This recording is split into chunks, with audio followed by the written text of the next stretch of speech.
It's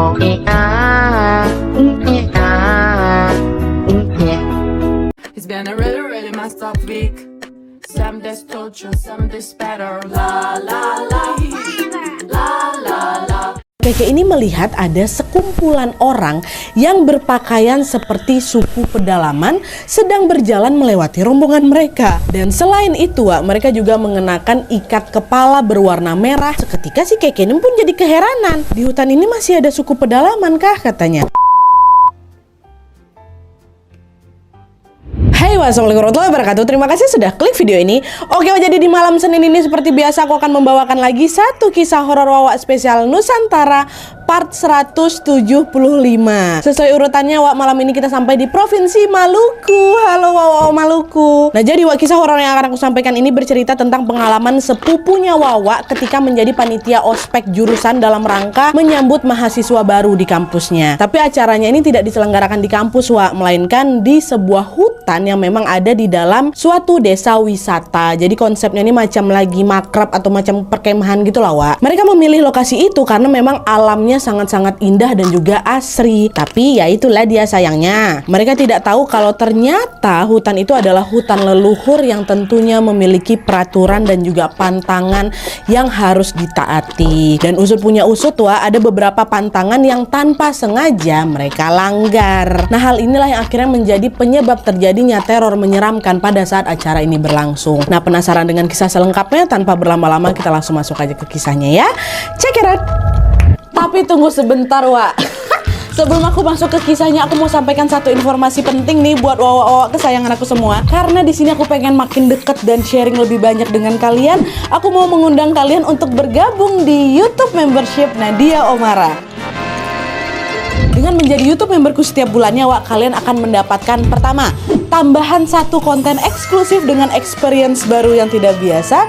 Terus ada kalanya juga nih, konten eksklusif ini bisa menjadi tempat aku dan tim bisa lebih bebas berekspresi lagi, tanda kutip, dan juga menyampaikan informasi detail yang tidak bisa kami sampaikan di konten-konten biasanya.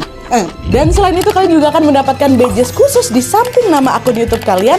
Dan juga nantinya kalian bisa saling komen dengan berbagai emoji khusus khas Nadia Omara Channel. Tapi ini nggak ada paksaan, Wak, ya, buat kalian yang mau-mau aja. Cara bergabungnya juga gampang sekali, Wak. Kalian tinggal langsung masuk ke halaman channel YouTube Nadia Omara, lalu klik tombol join atau gabung. Dan kalau sudah, kalian tinggal langsung melakukan pembayaran melalui dompet digital yang kalian punya.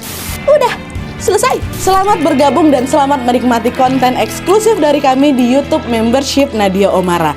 Kita tunggu kalian di room members only ya.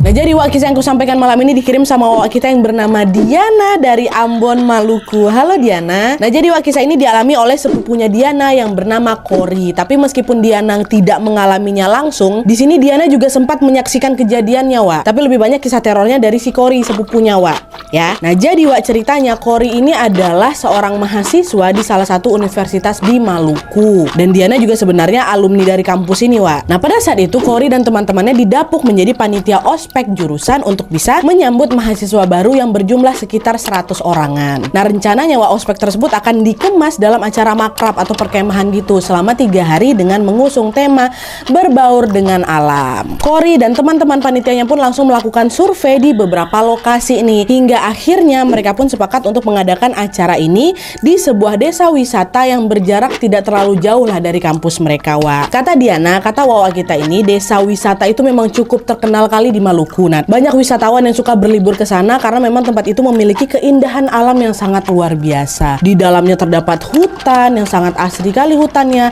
lokasinya pun dekat sama pantai, dan ada juga sungai bening yang bermuara di tempat itu. Masya Allah, pasti indah kali ya. Dan rencananya lokasi yang akan mereka pilih untuk makrab atau kemah nanti adalah di bagian hutan dari si desa wisata itu, Wak, ya. Nah, kebetulan Kori sama panitia lainnya yang bernama Penny, mereka berdua ini adalah warga asli dari desa wisata itu. itu. Begitu pula sama wawa kita Diana ini. Jadi Diana, Penny sama si Cory ini warga lokal lah gitu kan. Alhasil karena Cory dan temannya yang panitia ini Penny adalah warga lokal, mereka pun yang ditunjuk jadi sering bolak-balik dari kampus ke desa untuk mengurus perizinan ke pejabat desa setempat kalau mereka akan mengadakan acara kemah di sana gitu. Mereka berdua lah yang ditunjuk karena kan warga lokal nih. Nah, akhirnya singkat cerita setelah urusan perizinan ini selesai, Hamin 2 acara, Cory dan seluruh panitia yang berjumlah 15 orang udah tiba ke sana dulu, Wak. Sebelum peserta-peserta yang lain. Yang biasalah panitia kan biasa survei duluan tuh ke lokasi kan. Nah, mereka datang lebih awal ini karena harus yaitu menyiapkan segala keperluan selama kemah nanti, mulai dari menyiapkan makanan, obat-obatan dan juga tenda-tenda. Nah, untuk menyiapkan segala keperluan tersebut, Cory ini sempat minta tolong sama wawa kita sama Diana untuk ngebantu dia karena kan Diana juga warga lokal. Otomatis ketika Diana datang ke sana, ke tempat kemah mereka ini, Diana pun ya jadi berkenalan juga sama teman-temannya Cory sesama panitia. Perkenalan tersebut pun berlangsung sangat hangat, Nat. Bahkan aku pun juga jadi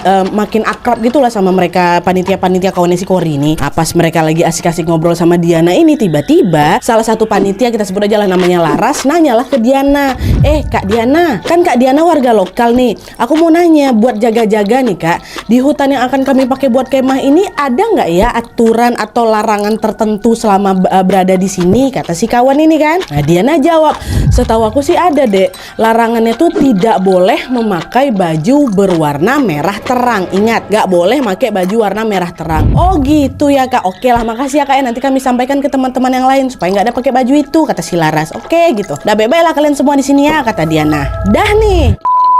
Singkat cerita, Wak, hari pelaksanaan kemah pun tiba. Rombongan dosen dan mahasiswa baru yang berjumlah 100 orangan tadi pun akhirnya sampailah di sana dengan menggunakan 2 mobil TNI. Sesampainya di lokasi, mereka pun turun dari mobil dengan hati-hati. Nah, pas mereka lagi pada turun ini, Wak, salah satu mahasiswa yang bernama Keke, ini mahasiswa ya, bukannya panitia.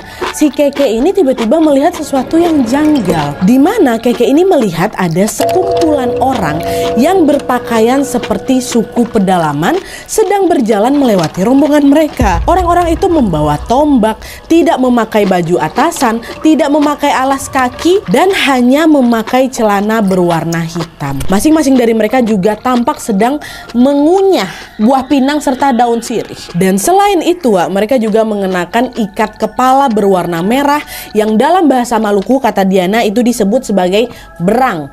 Berang atau berang, kurang lebih kayak gitulah, mohon maaf kalau salah ya, berang lah gitu ya. Nah, melihat orang-orang tersebut, seketika si Keke pun jadi keheranan. Dia berbisiklah ke kawan sebelahnya, wah, di hutan ini masih ada suku pedalaman kah, katanya. Mendengar pertanyaan itu, kawannya si Keke tampak kebingungan, Wak. Dia cuman diam aja sambil gelengin kepalanya. Akhirnya si Keke pun gak banyak bertanya lagi, Wak, dan dia lebih memilih untuk fokus melanjutkan acara. Nah, di titik ini si Keke udah nengok ya, ada macam suku pedalaman yang hanya kemungkinan dia aja yang nengok, kawannya tidak. Nah, singkat cerita, Wak, kegiatan hari itu pun dimulai. Acara berlangsung dengan sangat semarak katanya. Sampai akhirnya menjelang siang, kegiatan mereka pun dihentikan sementara karena waktu isoma atau istirahat. Nah, di saat yang sama, Wak, 3 orang panitia yaitu Laras, Nurul sama si Penny. Masih ingat kalian sama si Penny? Salah satu temannya sepupunya Wawa si Cory yang juga merupakan warga lokal di sana, memilih untuk beristirahat sambil makan siang di atas hamok. Makan siang di atas hamok. Hamok itu macam buai-buai itu loh, yang sudah mereka pasang di batang pohon sambil-sambil makan gitu kan.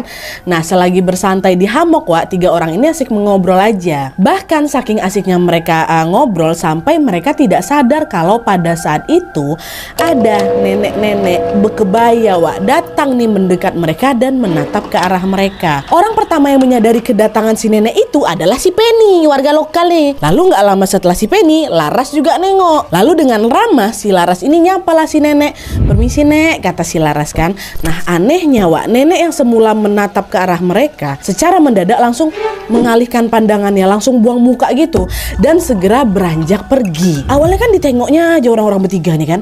Disapa? Ngelengos dia, kayak gitu. Melihat itu si Penny sama Laras jadi kebingungan kan. Kenapa si nenek ini? Sementara Nurul, salah satu teman yang satu lagi tuh lagi asik-asik main HP. Kayaknya si Nurul ini nggak sadar kalau nenek itu ada di situ dan kawannya berdua ini lagi dikacangin sama nenek ini nggak sadar kayaknya. Dengan heran Nurul ini pun nanya sama Laras, ngapa kok tadi manggil siapa kok Ras? Kok sebut nenek siapa? Kata kayak gitu kan. Nah, Laras jawab, tadi ada nenek-nenek lewat sini pakai kebaya, kata gitu. Hah? Mana ada? Kata kayak gitu. Ada tuh lah, aku asik main HP aja kau, kata. Masa iya? Aku nggak nengok lah, kata kayak gitu. Aku nggak ngeliat siapa sama siapa? Kata siapa ini si kawan yang main HP ini kan? Nah, bersamaan dengan Laras dan Nurul yang lagi berdebat ini, diam-diam Penny masih menyimpan rasa penasaran tentang si nenek tadi, Wak. Bahkan Penny ini juga ingin tahu si nenek ini mau pergi kemana, ya kan? Akhirnya tanpa banyak bicara, seketika Penny pun langsung turun dari hammock dan dia entah kenapa nih mulailah berjalan ngikutin arah kemana si nenek itu pergi. Waktu itu si Penny ini nyusul nenek ini sendirian, Wak. Ditinggalkannya Nurul sama si Laras yang masih berdebat soal soal ada nenek apa enggak ya tuh, ditinggalkannya mereka berdua. Disusul sama si Penny ini kan. Nah,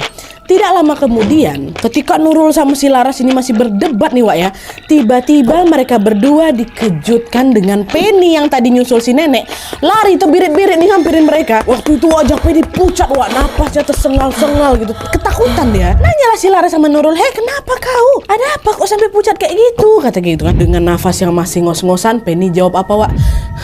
"Gak apa-apa, udah, ayo bubar, kita gabung aja yuk sama teman-teman yang lain," kata si Penny. Nah, karena Penny ini terlihat seperti tidak mau membahas apa yang baru saja dia alami, Wak, akhirnya Laras sama Nurul pun udah gak banyak tanya lagi. Mereka semua langsung turun dari hammock dan segera bergabung dengan teman-teman yang lain.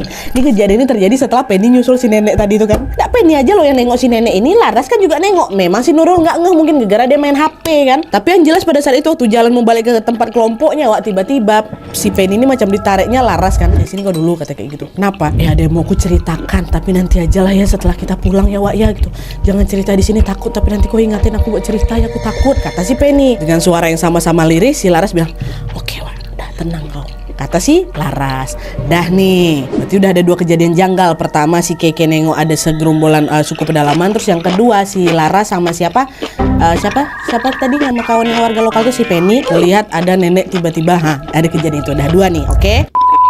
Udah tuh, singkat cerita mereka pun kembali melanjutkan acara lagi, Wak. Pada saat itu kegiatannya cuma main aja, main game gitu. Lalu setelah memasuki waktu maghrib dan setelah semua orang selesai menunaikan ibadah sholat, acara pun dilanjutkan dengan ngeprank salah satu mahasiswa baru yang bernama Asih, yang kebetulan waktu itu lagi ulang tahun. Nah, nanti skenarionya itu ceritanya si Asih ini dituduh nyuri dompet kawannya gitu. Habis itu ketahuan, terus marah-marahin, dihukum kayak gitu lah, Wak. Basic-basic orang di prank lah kan. Dan sebenarnya hampir berhasil pranknya ini, Wak. Asihnya ketakutan, dia nangis kaget gitu kan. Dan setelah hukuman itu dirasa cukup, panitia dan teman-temannya si Asih ini pun bersiap nih mau kasih happy birthday kayak gitu kan. Tapi belum sempat mereka mengeluarkan kejutan tersebut, Wak, tiba-tiba di momen tersebut Asih mendadak pingsan.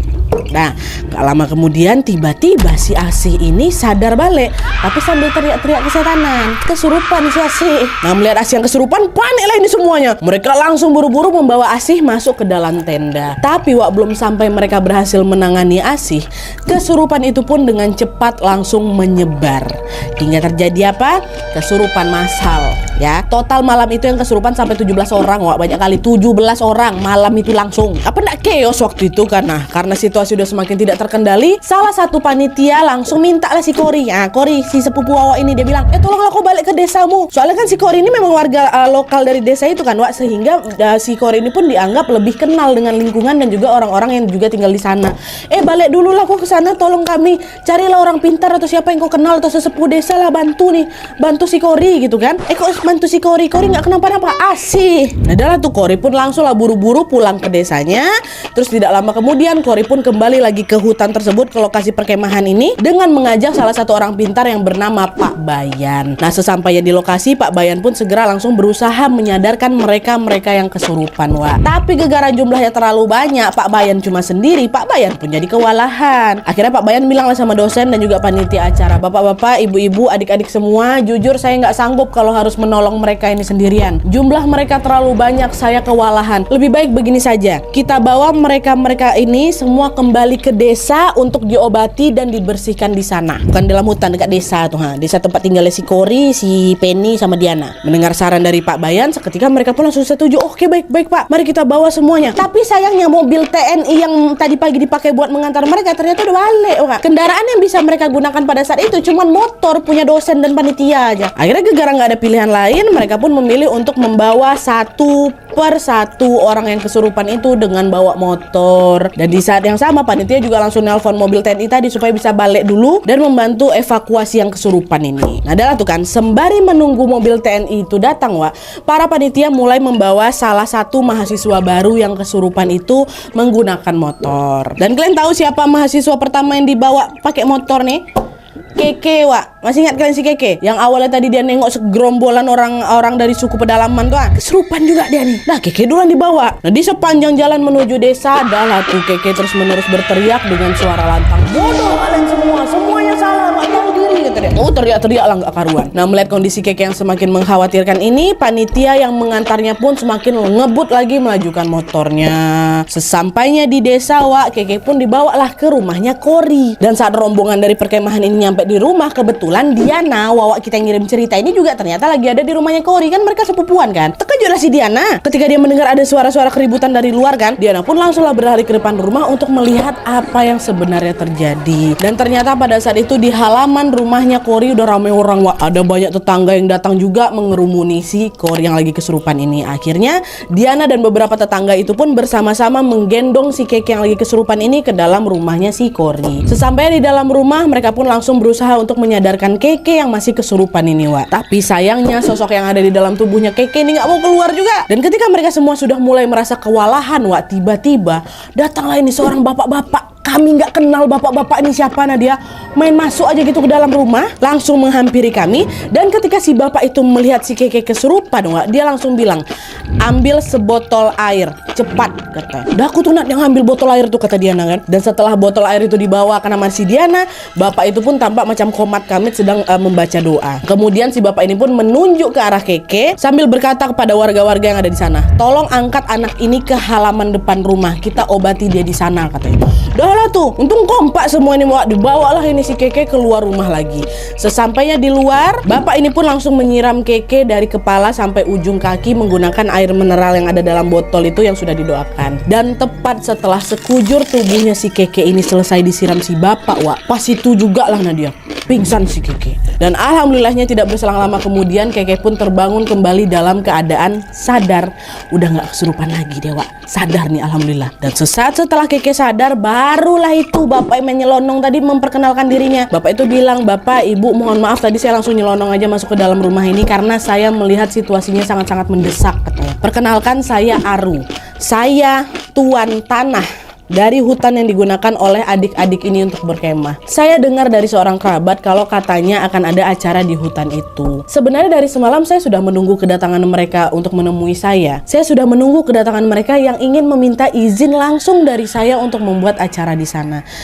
Tapi karena tidak ada yang datang, ya udah saya pikir acaranya nggak jadi. Padahal ya Bapak Ibu adik-adik semua, kalau sebelumnya sempat kalian ini izin dulu ke saya akan membuatkan anama. Anama tuh kata Diana sesajen, Wak. Saya akan buatkan anama untuk diberikan kepada leluhur yang ada di sana. Hutan itu adalah hutan leluhur, Pak, Bu, adik-adik. Maka kita perlu meminta izin juga pada mereka, kata Pak Aru. Pak Aru nih tuan tanah situ. Loh, kenapa Pak Aru tiba-tiba bilang kalau acara ini dilakukan tanpa izin, Nadia? Bukannya tadi kok bilang kemarin si Kori sama kawan-kawannya udah ngurus perizinan ke pejabat desa nih, ke pemerintah di sana. Nah, jadi itulah dia, Wak. Ternyata nih, sesuai adat kebiasaan di desa mereka, setiap kali ada yang mau mengadakan acara di sana, seharusnya si pemilik acara ini tidak hanya izin ke pemerintah setempat aja, Wak, tapi mereka juga harus izin langsung ke si tuan tanah, which is ke Pak Aru ini, karena sebenarnya tuan tanah inilah pemilik asli dari lahan tersebut. Jadi nggak cukup ke pejabat desa aja, ke si tuan tanah ini juga supaya apa ya tadi, biar bisa dikasih anama,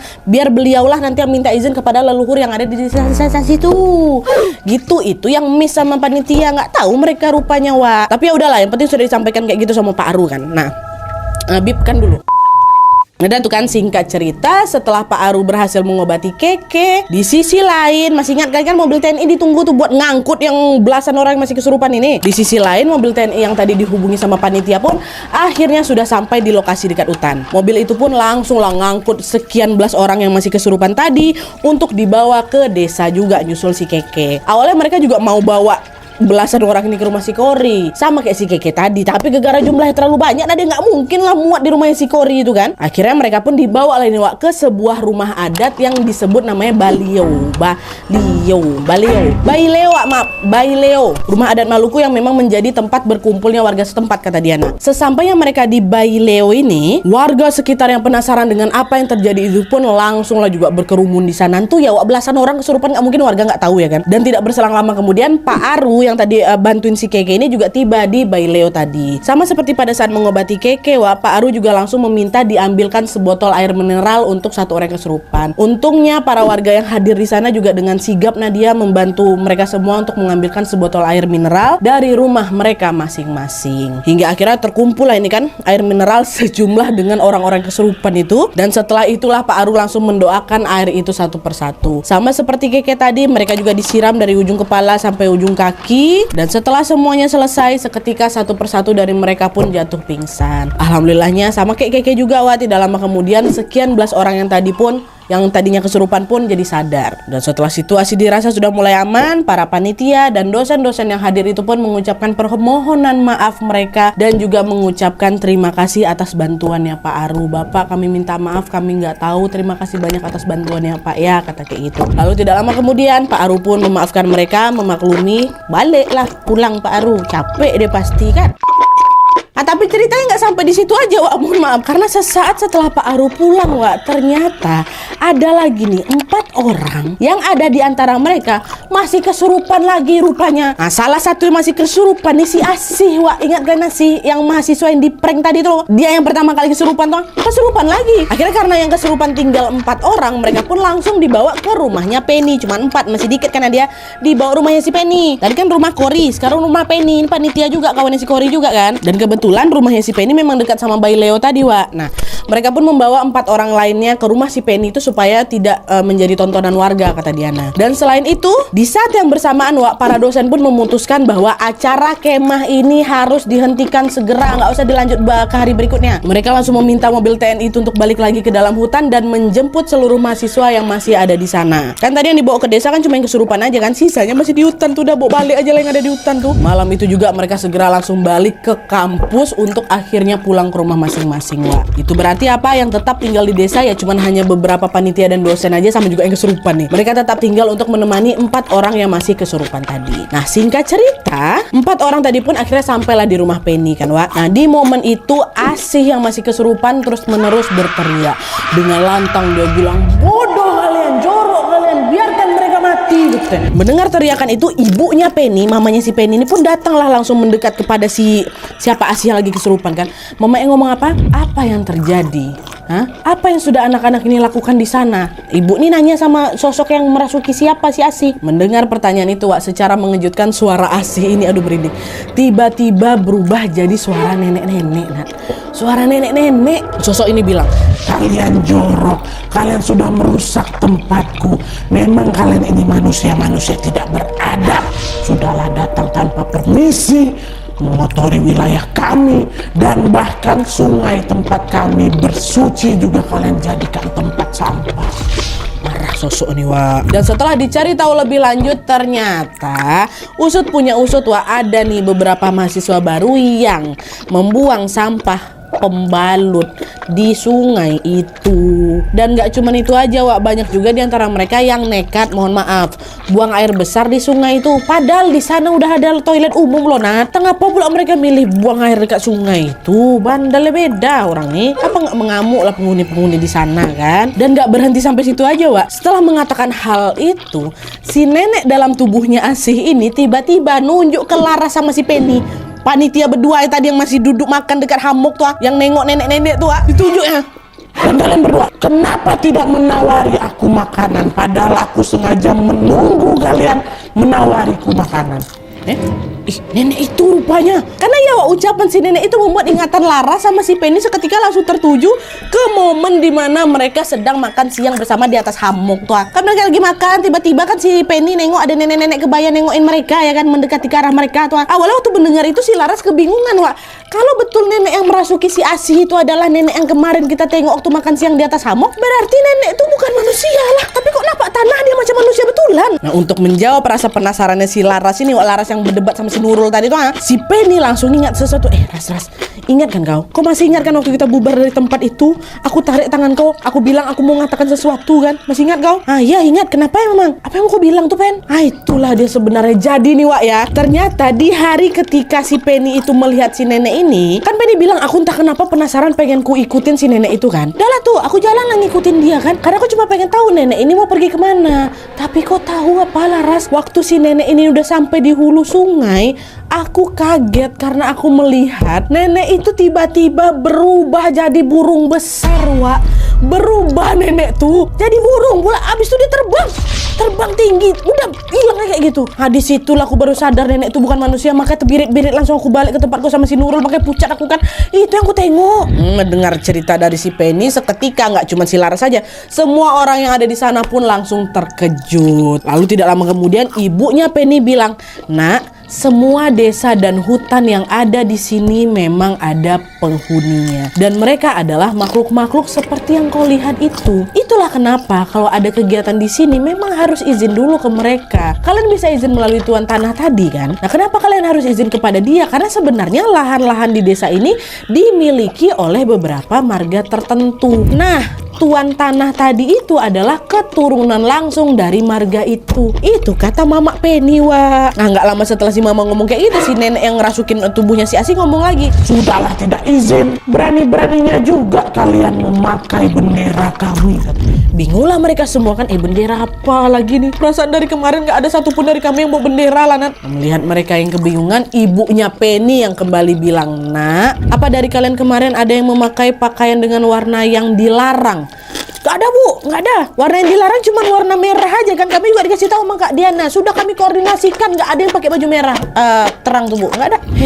Allah, ngela napas langsung ibu Penny, Wak. "Loh kenapa, Bu?" "Aduh, maaf ya Nak. Kemarin juga ibu gak sempat nyampein hal ini ke kalian karena ibu pikir kalian sudah tahu." "Tahu apa lagi nih, Bu? Salah lagi kami." "Gini anak-anakku, warna yang dilarang di sini bukan hanya warna merah, tapi juga warna kuning, warna hijau, warna biru. Yang penting ini tiga-tiganya terang. Warna-warna yang mencolok terang gitu loh, Wak.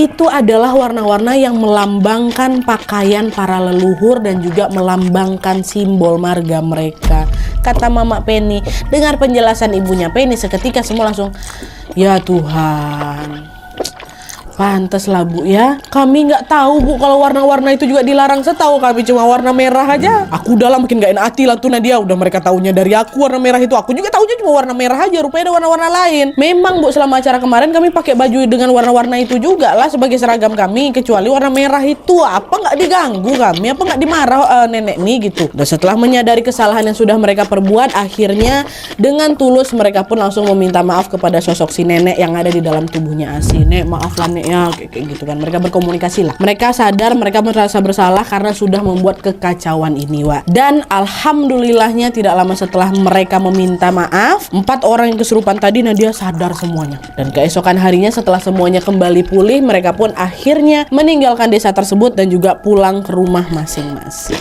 Alhamdulillahirabbil alamin. Oke Wak, jadi itu tadi cerita tentang pengalaman yang dialamin sama Cory dan juga teman-temannya, teman-teman kampusnya. Lagi-lagi ini adalah cerita yang jadi pengingat bahwa kita memang hidup berdampingan dengan makhluk-makhluk yang tak kasat mata, Wak. Dan selain itu dari kisah ini juga kita harus belajar kalau yang namanya datang ke tempat baru, kita diharuskan untuk menaati peraturan-peraturan yang ada di sana. Seperti kata pepatah apa, Wak?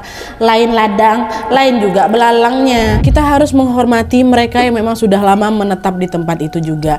Dan Dan tentunya sebagai orang baru mungkin banyak juga dari kita yang tidak tahu nih sejarah dari lokasi yang kita datangi itu ya kan. Macam kawan-kawan yang Kori, manalah mereka tahu kalau ternyata lokasi mereka kemah ini adalah hutan leluhur gitu. Dan barangkali Kori serta beberapa panitia yang merupakan warga lokal juga yang nggak tahu secara detail tentang sejarah dari tempat tinggal mereka. Mereka warga lokal aja miss, apalagi mereka yang baru datang itu kan. Itulah kenapa kemanapun kita pergi kita harus selalu menjaga sikap, meminta izin, dan juga yang terpenting jangan lupa berdoa. Semoga kita jauhkan dari hal-hal seperti itu. Dengan kalau misalnya kalian kerias dengan ini apa ini Nadia, kenapa lebam nih Nadia, aku bekam, pegal tangan aku entah kenapa nih. Wah, kebanyakan pegang mos apa-apa pegal, dibekam di aku puntur, tengok nih. Udah mau ku tutup tapi nggak bisa, udah lo kemarin lebih hitam lagi, pegal nih. Sakit tangan akunya. Udah sorry ya kalau misalnya mengganggu. Udah oke. Jadi sekian dulu videonya. Terima kasih banyak yang sudah menonton. Kalau kalian suka video ini, klik like-nya. Jangan lupa komen di bawah untuk ide dan saran-saran untuk video selanjutnya. Jangan lupa nyalain notifikasinya supaya kalian tahu kalau aku upload video baru. And as always, jangan lupa untuk klik tombol subscribe supaya kalian sama-sama tahu informasi menarik dan menegangkan dari channel aku. See you next video. Bye.